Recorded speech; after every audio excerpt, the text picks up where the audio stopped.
नमस्कार, जय मां कामाख्या। तो आज इस वीडियो में आप लोगों को कुछ ऐसे दोषों के बारे में बताऊंगी जो पितृदोष के समान ही भयंकर होता है।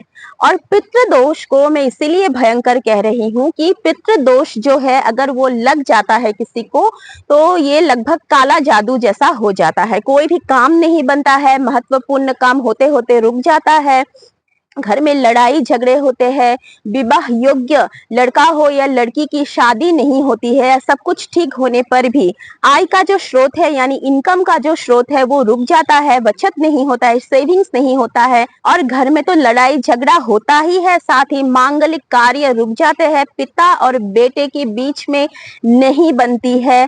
और एक पितृदोष का लक्षण होता है कि घर में जो मेल चाइल्ड यानी पुरुष जो है वो पुरुष कम होने लगता है, यानी कि अचानक मौतें होने लगती है और आने वाली पीढ़ियों में लड़का का जन्म बहुत ही कम होता है या फिर होता ही नहीं है। तो ये सब है पितृदोष के लक्षण। और पितृदोष का पता कुंडली से पता चलता है। अगर किसी के पास जन्म कुंडली नहीं है तो ये सब अगर लक्षण आपको दिखाई देते हैं तो समझ जाना कि आपको पितृ दोष है। तो पितृ दोष कितना भयंकर होता है ये मैंने आपको कुछ लाइन में बता दिया, लेकिन जो भुगतते हैं पितृ दोष से उन्हें ही पता चलता है। लेकिन पितृ दोष के समान ही भयंकर कुछ ऐसे दोष होते हैं जैसे कि डाकिनी शाकिनी दोष या फिर कुल देवी दोष, पिशाच दोष, जल देवता दोष, भूमि दोष इत्यादि। तो इनमें से जो कुल देवी दोष होता है ये दोष बहुत ही ज्यादा भयंकर होता है, खास करके उन लोगों के लिए जो लोग साधना पूजा करते हैं, क्योंकि उनको फल जो है साधना पूजा का फल वो ना के बराबर यानी जीरो मिलता है। क्योंकि कुल देवी जो है वो कुल की देवी होती है। पीढ़ी दर पीढ़ी जिन देवी को हम पूजा पाठ करते हैं, अगर हम उन देवी या फिर देवता की पूजा करना बंद कर देते हैं तो कुल देवी दोष बनता है। कुल देवी यानी तीन पीढ़ी से यानी आपकी तीन पीढ़ी से अगर किसी एक विशेष देवी या देवता को पूजा जाता आ रहा है तो उसे कुल देवी या कुल देवता कहा जाता है। लेकिन बहुत सारे लोगों को कुल देवी या कुल देवता का पता नहीं होता है। तो ऐसे में क्या करना चाहिए? तो ऐसे में आपके दिल के नजदीक जो भी ईश्वर है, जो भी देवी या देवता है, उन्हें ही आप कुल देवी बना लीजिए। लेकिन जिनके पास पहले से ही कुल देवी है, अगर उन्होंने अचानक से कुल देवी का पूजा पाठ करना बंद कर दिया तो उनके आने वाले जो पीढ़ी होते हैं यानी बच्चे होते हैं, उनके जन्म कुंडली में कुल देवी दोष बन जाता है। इसीलिए अगर आपके पास कुल देवी है, आपके घर में ऐसे रीति रिवाज है कि कुल देवी की पूजा किया जा रहा हो पीढ़ी दर पीढ़ी, तो उसे रोकना नहीं चाहिए। तो अब चलते हैं डाकिनी शाकिनी दोष क्या होता है। डाकिनी शाकिनी दोष एक बहुत ही भयंकर दोष होता है जो हम ये दोष अपने आप से ही इनवाइट करते हैं, निमंत्रण देते हैं इसको। कैसे? महिलाओं की रेस्पेक्ट करना हर एक इंसान की ये दायित्व होता है, चाहे वो मर्द हो पुरुष हो।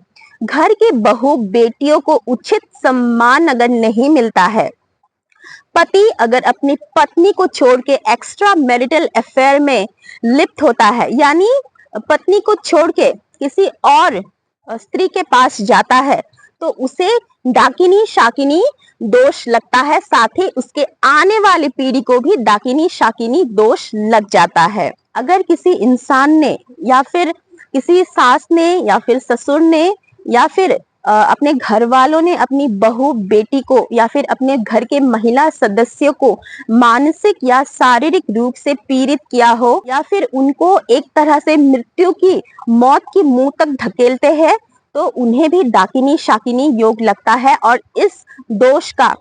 इस दोष का कोई भी तोड़ नहीं होता है। इसीलिए इस दोष से बचने के लिए घर की महिलाओं का, स्त्रियों का उचित सम्मान करना बहुत ही ज्यादा जरूरी होता है क्योंकि डाकिनी शाकिनी जो दोष होता है वो बहुत बहुत बहुत ज्यादा भयंकर हो जाता है और इसका कोई भी तोड़, कोई भी उपाय नहीं होता है। तो अब चलते हैं पिशाच दोष की तरफ। पिशाच दोष क्या होता है? ये जन्म से ही कुंडली में आता तो नहीं है, लेकिन जब भी हम प्रश्न कुंडली बनाते हैं तब 8वें भाव से हमें पता चलता है कि उस व्यक्ति को पिशाच दोष लगा है कि नहीं है। जैसे कि हमें पहले जमाने में कहा जाता था कि किसी ने यानी किसी को भूत ने पकड़ लिया, प्रेत ने पकड़ लिया, या फिर वो अजीब अजीब से हरकतें कर रहा है, पागलों जैसा व्यवहार कर रहा है, या फिर वो खुद कह रहा है कि मुझे ये दिख रहा है, वो दिख रहा है, यानी भूत प्रेत की बात कर रही हूँ, तो उसे हो सकता है कि ऊपरी हवा या फिर पिशाच दोष लग गया। उसका तो तोड़ होता ही है। या फिर पिशाच दोष की मुक्ति के लिए हनुमान चालीसा का पाठ या फिर हनुमान जी की पूजा करना भी बहुत ज्यादा सही होता है। तो अब चलते हैं जल देवी दोष की तरफ। जल देवी दोष ये क्या होता है? ये दोष जन्म कुंडली में अपनी माँ की तरफ से आता है। जैसे कि पहले जमाने में हमें कहा जाता था कि प्रेगनेंसी के समय नदी नाला पार नहीं करना चाहिए, ट्रैवलिंग नहीं करना चाहिए शाम के समय।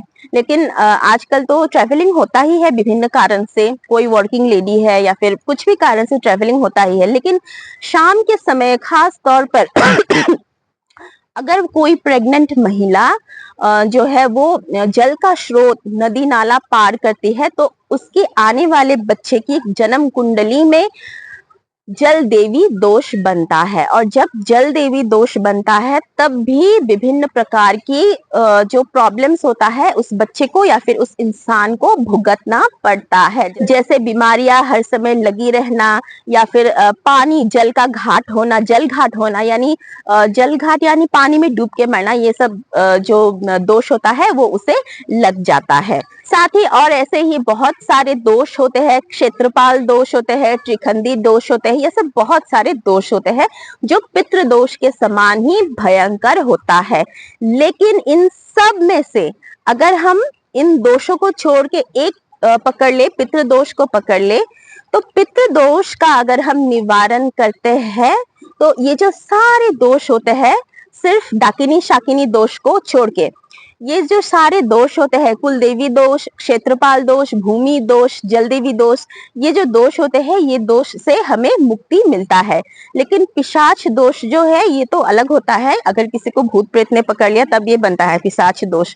तो पिशाच दोष और डाकिनी शाकिनी दोष को छोड़ के बाकी दोषों की मुक्ति के लिए अगर हम पितरों को मनाते हैं, पितरों की पूजा करते हैं, तो इन सारे दोषों से हमें मुक्ति मिलती है। साथ ही पूजा पाठ साधना, इन सभी से हमें अधिक से अधिक फल मिलता है। और पितृ दोष निवारण करने से हमारा जो जीवन की गति है वो ऊंचाई की तरफ जाता है, धीरे धीरे हमें सक्सेस मिलने लगता है। तो पितृपक्ष अभी आने ही वाला है। इस पितृपक्ष में जम के अपने पितरों को मनाइए, हमारे चैनल से जुड़े रहिए ताकि आपको आसान आसान पितृ दोष निवारण उपाय मिलते रहे।